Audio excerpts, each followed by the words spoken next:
Na última quinta-feira nós nos despedimos da Márcia. E para os que estavam presentes, eu mencionei uma coisa, que seria uma mensagem, um sermão dividido em 3 partes. A primeira parte eu compartilhei com os familiares e os amigos na quinta-feira. A segunda parte será pregada agora, e a última no período da tarde, no memorial dela, às 6 horas da tarde. Existem muitas camadas para a gente interpretar e para a gente assimilar o que acontece com a gente. Muitas camadas. E diante de tudo isso, o que a gente precisa ter muito cuidado e muita sensibilidade é de que nós estamos disponíveis, presentes e abertos para a gente poder atender as pessoas e demonstrar a elas os nossos sentimentos e o nosso pesar. Existem 2 grandes perigos diante do sofrimento de alguém.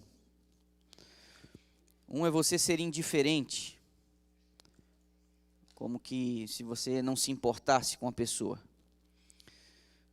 O outro perigo é você, por não saber como reagir, acabar falando que não deve, fazendo que não deve, ou reagindo de uma maneira que não deve. Nós precisamos tomar muito cuidado. Quando vamos à Bíblia, a gente consegue perceber Deus lidando com isso de uma maneira muito, muito específica na história de Jó. Aqueles amigos, os 3 primeiros, quando a calamidade tomou conta da vida daquele velho patriarca, eles tiveram a sensibilidade de ir ao encontro do amigo e sentar com ele, e ficaram 1 semana de luto, sentado com ele sem dizer uma única palavra, apenas ali do lado e dizendo: a gente lamenta pelo que está acontecendo. E depois, quando eles resolveram falar, e há uma troca de discursos e de conversas entre Jó e os amigos, e os discursos são intercalados, cada um fala uma coisa.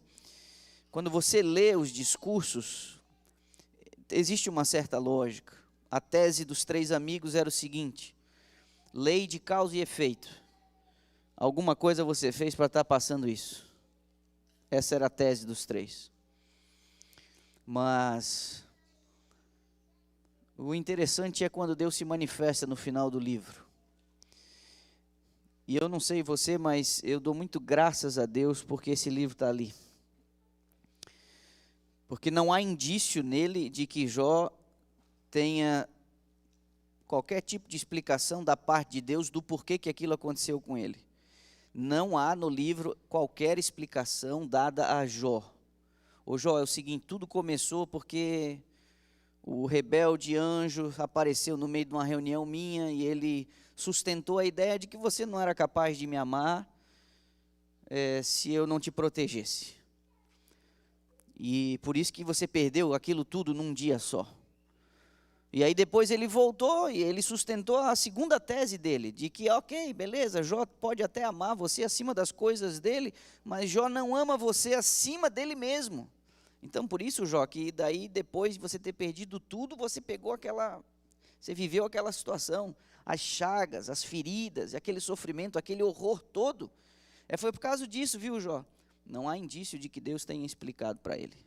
Deus apenas restaura a vida de Jó, a sorte de Jó, e aparentemente Deus está meio chateado com Jó, mas se você ler atentamente, isso não é verdade.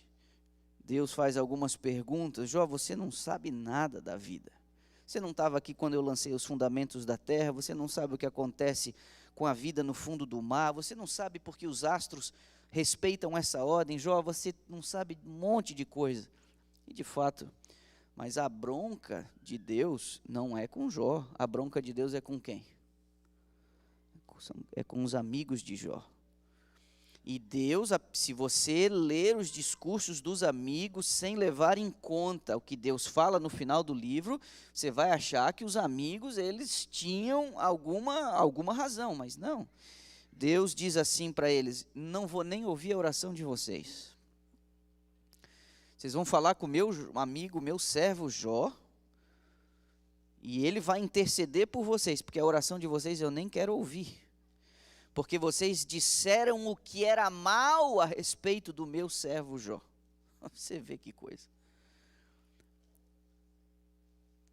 O livro de Jó nos ensina que diante da dor de alguém, nós não temos o direito de buscar nenhuma razão. A gente apenas se compadece dos aflitos.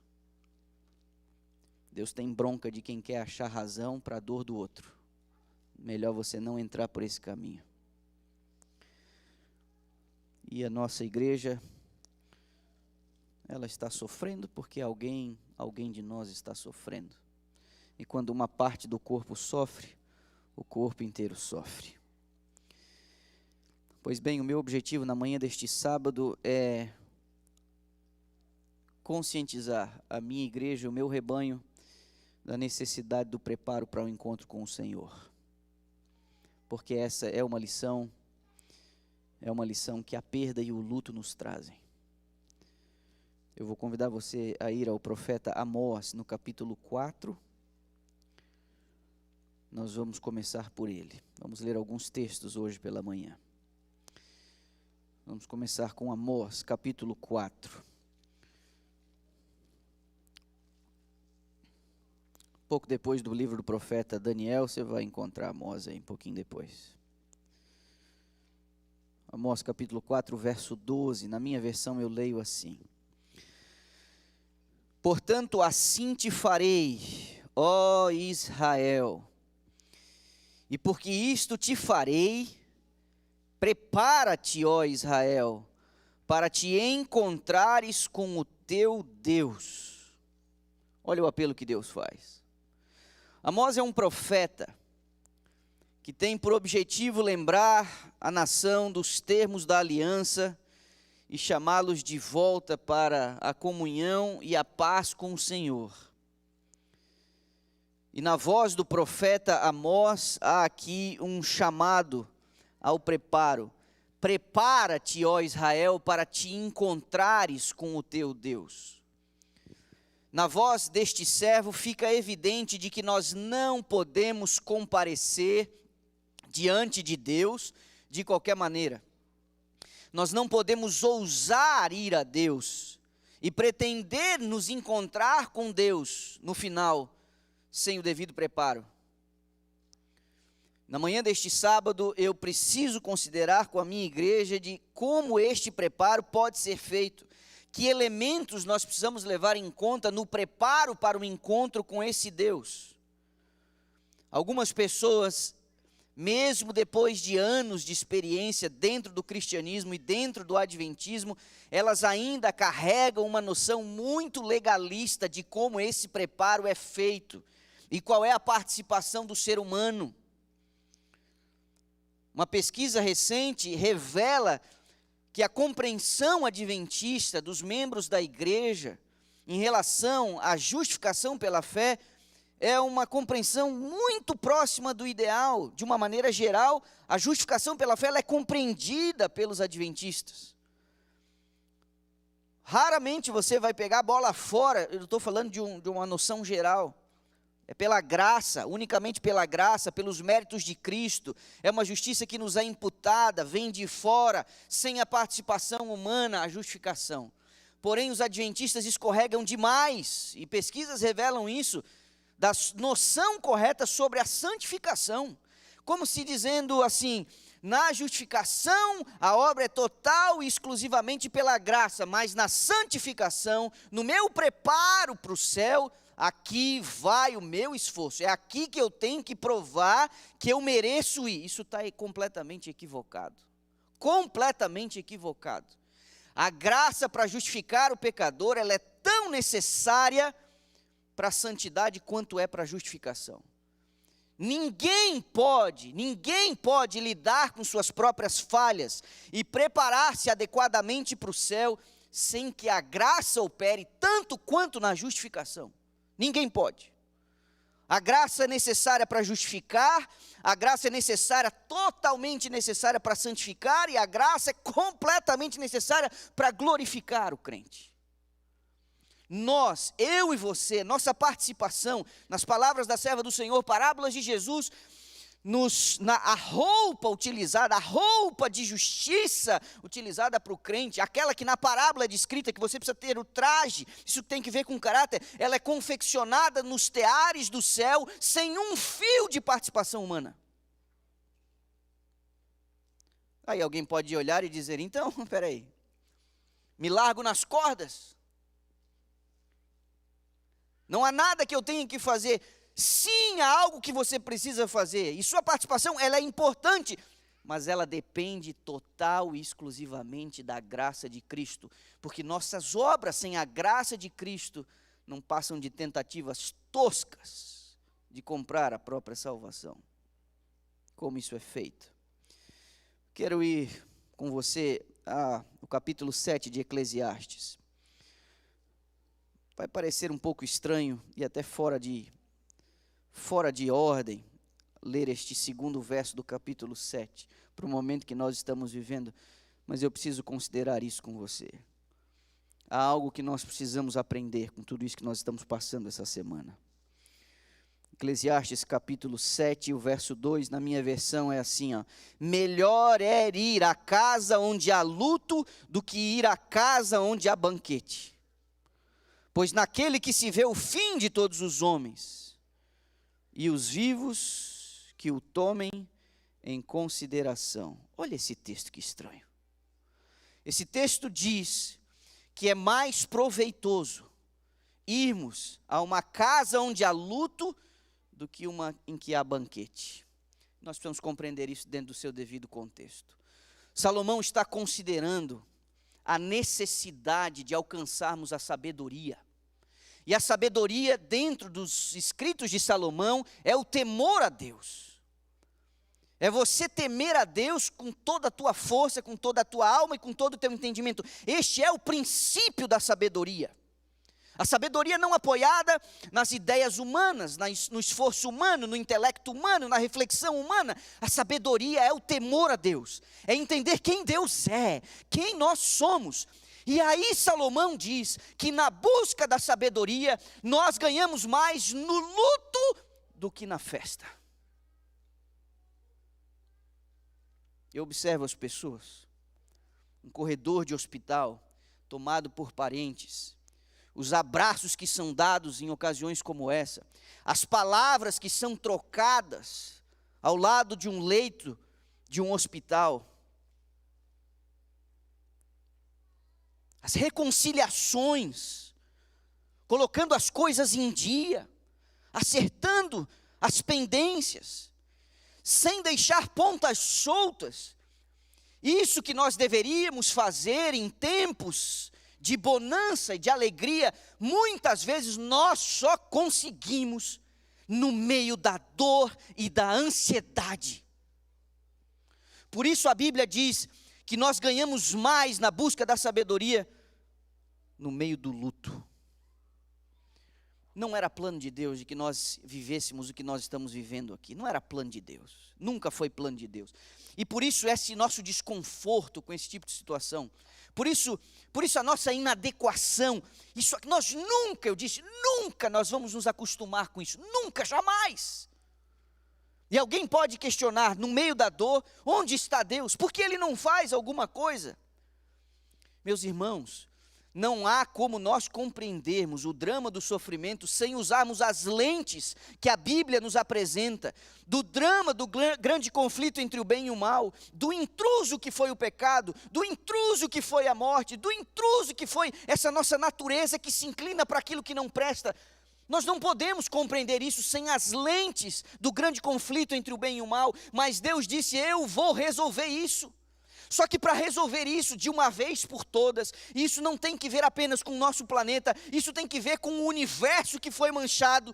Deus precisou permitir que o mal amadurecesse de tal forma que não restasse dúvida quando Deus intervisse ao final, de que o mal não valeria a pena. E a Bíblia diz que nunca mais se levantará o mal uma segunda vez, você diz amém? Só que para isso acontecer, inevitavelmente nós precisamos experimentar as consequências do mal, e a morte é uma delas. Mas Deus Deus, em sua sabedoria extraordinária, Deus em seu poder extraordinário, Deus instrumentalizou a dor. Deus usou a dor como um instrumento de salvação. Alguém pode dizer e pensar assim, mas ele não podia fazer de uma forma diferente?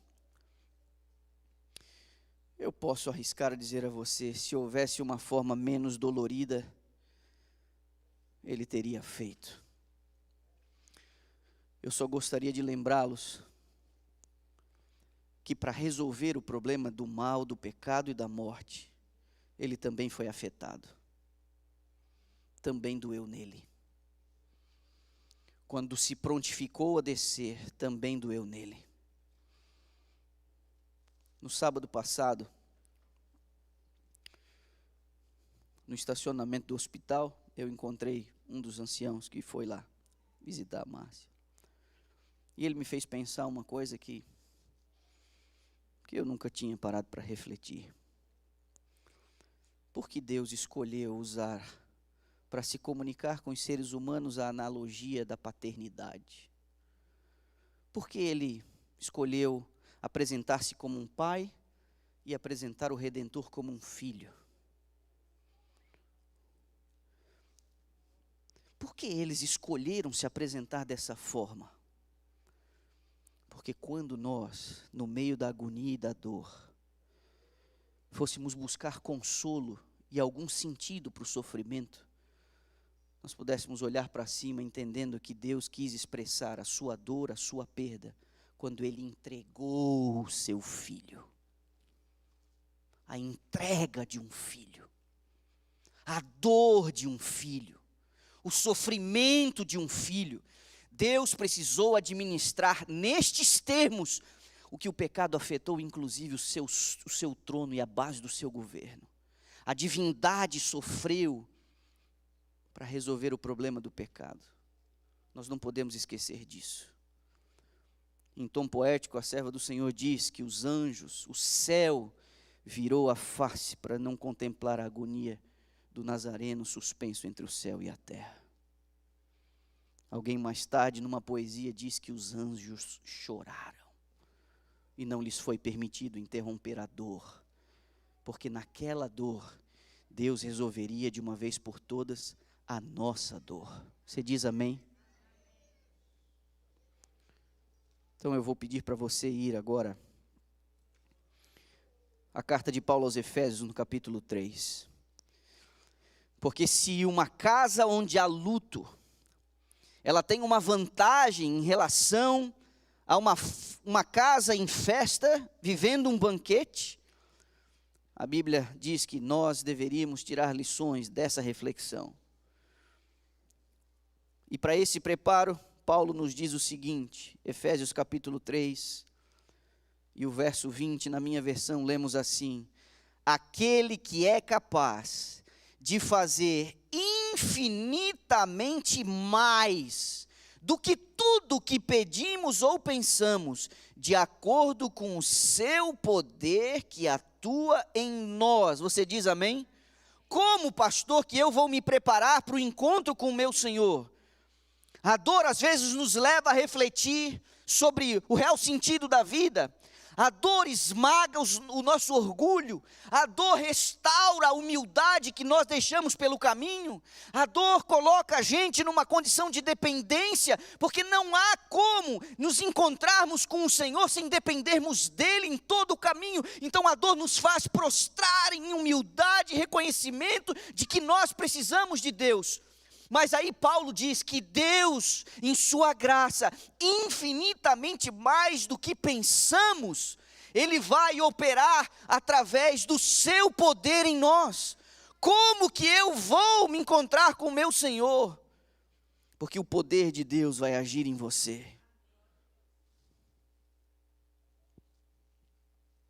Repare, vá até a carta aos Hebreus, por gentileza, no capítulo 6. Hebreus capítulo 6, o verso 11. lemos assim: desejamos, porém, cada um de vós continue mostrando, que diz a tua versão aí? A minha diz até o fim, a mesma diligência para a plena certeza da esperança. Meus irmãos, olhem para mim. Nós somos incentivados a segurar as pontas até o fim. Nós somos incentivados à diligência. Isso tem que ver com a perseverança. E Paulo utiliza duas palavras em conexão aqui. Ele fala de diligência e ele fala de esperança. Você tem que segurar as pontas, não jogue a toalha, não permita-se ficar pelo caminho, não permita-se desistir. Naquela parábola, quando o lavrador joga a semente, existe um grupo que fica pelo caminho por causa dos sofrimentos da vida. Desistem porque as coisas são difíceis. Não faça barganha com Deus. A caminhada cristã não é uma promessa de vida fácil, de vida simples. Mas Deus está dizendo, apesar de tudo isso, segure até o fim, com diligência. Porque você e eu temos a esperança. Outro texto na mesma direção, mas agora através da pena de Tiago. Volte um pouquinho, por gentileza, a carta de Tiago à igreja. Vou chamar a sua atenção para o capítulo 5, depois vamos ao capítulo 1. Capítulo 5 de Tiago, verso 11. Eis que temos por felizes, o que diz aí a tua Bíblia? Os que perseveram firmes.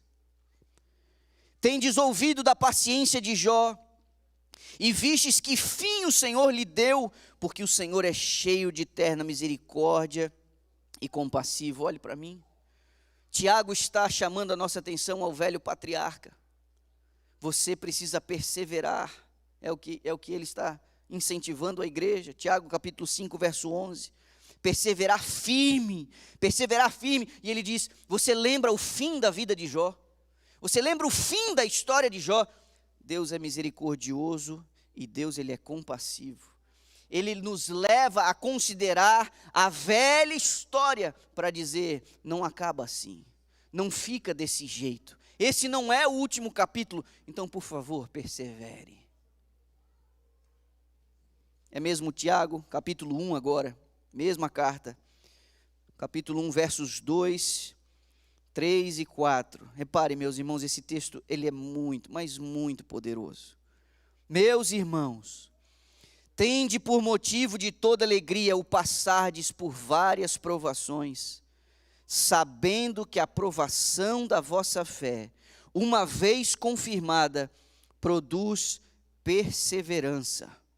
Ora, a perseverança deve ter ação completa, para que sejais perfeitos e íntegros, em nada deficientes. Você está vendo o texto? Provação que gera perseverança, a perseverança que vai evidenciar a integridade. Essa foi a palavra que Deus utilizou para falar de Jó. Lembra? Homem íntegro, reto, temente a Deus e que se desvia do mal. Tiago fala de Jó, e não é à toa que ele usa a palavra íntegro aqui. Porque a provação produz perseverança, e a perseverança revela a integridade. Integridade é alguém inteiro, não dividido. Eu e você precisamos ser inteiros de Deus. Vários de nós experimentamos um fenômeno nos últimos 15 ou 20 anos. Nós experimentamos a popularidade do cristianismo em camadas da sociedade, camadas B e A. O mundo evangélico protestante parecia ter mais entrada entre os mais sofridos. Isso até meados da década de 80. Mas houve um fenômeno. E o cristianismo abraçou uma causa. Esse cristianismo, ao gosto do cliente, adocicado, começou a dizer às pessoas, Deus vai restaurar sua vida, Deus vai restaurar sua sorte, Deus vai devolver aquilo que o inimigo tirou, você confia em Deus, exerça fé nele. Eles começaram a vender Jesus no varejo, e ainda esquecendo de entregar. No primeiro apelo foi prosperidade material, mas essa teologia da prosperidade, ela ficou um pouco mais sofisticada. Quando isso banalizou e pareceu, e as pessoas perceberam que depois de alguns anos elas passaram a não ficar ricas ao aceitar Jesus, como se havia prometido ali no início. Essas igrejas experimentaram um crescimento exponencial, a teologia da prosperidade ficou mais sofisticada. Agora eles não estavam mais prometendo prosperidade material, mas eles estavam vendendo a felicidade. Você vai ser feliz e você vai ser realizado se você aceitar Jesus. Se você o aceitar. Olhe para mim aqui, meus irmãos. Tal promessa não existe.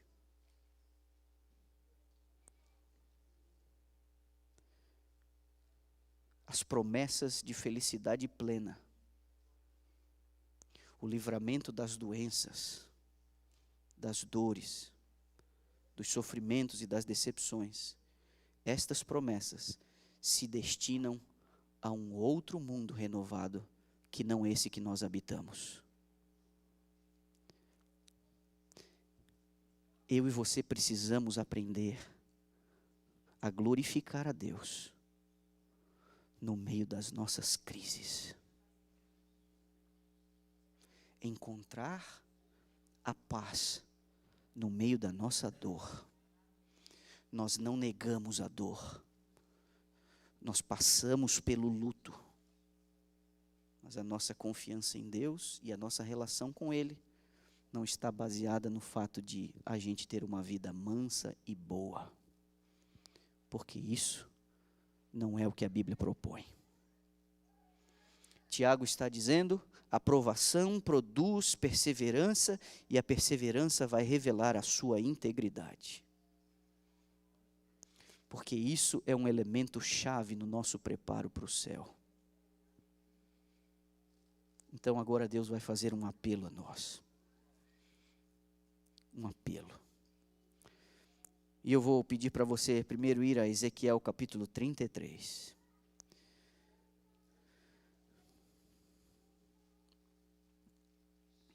Ezequiel capítulo 33. Olha o convite, olha a revelação, olha o apelo. Diga-lhes, verso 11 do capítulo 33 de Ezequiel: juro pela minha vida, palavra do soberano, o Senhor, que não tenho prazer na morte dos ímpios, antes tenho prazer em que eles se desviem dos seus caminhos e vivam. Voltem-se dos seus maus caminhos, porque o seu povo haveria de morrer, ó nação de Israel. Repare, meu irmão, Deus tem um plano para mim e para você. Deus não se agrada em ver-nos sofrer, mas eu preciso convidar a minha igreja nessa manhã a olhar as coisas numa outra perspectiva. Aqui neste mundo, cansaço e enfado, diz a Escritura, são esses 80, 90 anos que temos. O que será isso perto da eternidade? O que será isso perto dos séculos sem fim? Então Deus diz: voltem-se para mim. Não admita que a sua vida se resuma a isso aqui, a você levantar cedo, trabalhar duro, tentar sustentar a sua casa, dar o melhor para os seus filhos, tentar evitar as doenças. Não. Voltem-se para mim, porque o que eu tenho é muito melhor para vocês. Nas palavras do profeta Jeremias, no capítulo 31, diz assim, de longe se me desviou ver o Senhor, se deixou ver o Senhor, dizendo: com amor eterno eu te amei, por isso com bondade te atraí. É o que Deus está dizendo. Deus quer que nós nos preparemos para o encontro com Ele, mas o convite é: voltem-se para mim, porque com amor eterno eu te amei e com bondade eu te atraí. Não duvida de que eu quero o seu bem, não duvida que eu quero o seu melhor, não duvida disso, ainda que as circunstâncias apontem numa outra direção, eu quero o seu bem. E eu prefiro que você derrame algumas lágrimas em tua curta passagem pela terra, dentro do tempo do pecado, a me privar de sua presença pela eternidade. Apenas confie em mim. Outro texto nessa manhã. Hoje, se ouvirdes a sua voz, diz o Espírito, não endureçais o vosso coração. É o que diz a palavra de Deus em Hebreus capítulo 4. E o último texto dessa manhã, Apocalipse capítulo 3, verso 11. Venho sem demora, conserva o que tens, para que ninguém tome a tua coroa. Meus irmãos,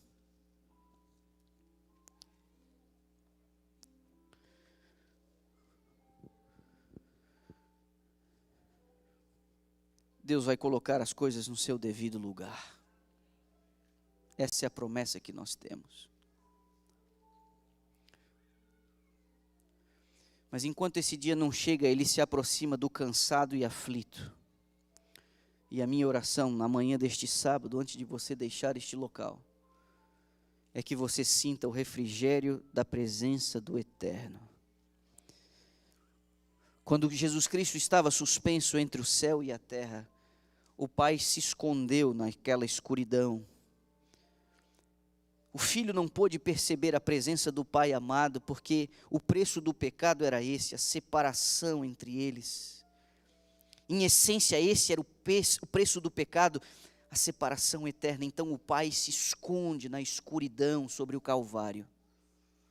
É quando Cristo, ele brada, Deus meu, por que me desamparaste?